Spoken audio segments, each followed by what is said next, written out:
ఏలూరు జిల్లాలో ఇప్పుడు 50 లక్షలు చేసే పొలాన్ని 17 లక్షలు పడుకుంటాడండి. సరే ఒక మాట చెప్తానండి ఫైనల్ గా, మీకు సంబంధించి ల్యాండ్ ఓనర్షిప్ గురించి పొజిషన్ గురించి డౌట్ కాబట్టి మీరు అర్థమైందా? ఇప్పుడు ఆర్డీఓ గారు ఆల్రెడీ ఉన్నారు, కుదిరితే ఇప్పుడు ఇమీడియట్గా వెళ్ళిపోండి. మీరు ఆల్రెడీ రిప్రజెంటేషన్ రెడీ చేశారు, ఏదైతే ఉందో ఇమీడియట్గా ఇవ్వండి. మేడం గారు కానీ లేదా ఎంఆర్ఓ ఎంక్వైరీ చేస్తారు.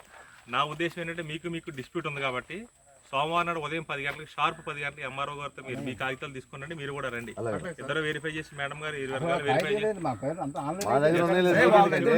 ఏదైనా కానీ చెప్పింది వినండి. ఎంఆర్ఓ మనకి మండలంలో ఎగ్జిక్యూటివ్ మేజిస్ట్రేట్ అతను కాబట్టి గ్రౌండ్ లెవెల్లో ఫస్ట్ అతను వెరిఫై చేసి సోమవారం మార్నింగ్ 10 గంటలకు కాగితాలతో భూమిలో చెప్పింది వినండి. క్రాస్ ట్రాకింగ్ భూమిలో ఏదో 50 మంది మనం ఉన్నాం, 100 మంది వాళ్ళు ఉంటే భూములు మనం అయిపోయి ఆర్డీఓ గారితో ఎంఆర్ గారితో మాట్లాడుతాం, ఫైనల్ చేయమని తీసుకెళ్ళి ఈ రోజు ఉంటారు కాబట్టి ఈ రోజు వెళ్దాం అనుకుంటే మార్నింగ్ నుంచి ఇక్కడ సరిపోయిందండి. మీరు మండే రండి. ఓకే వెళ్ళిపోవచ్చు అందరూ కూడా. మీరు ఆర్డీఓ ఖాళీ చేసి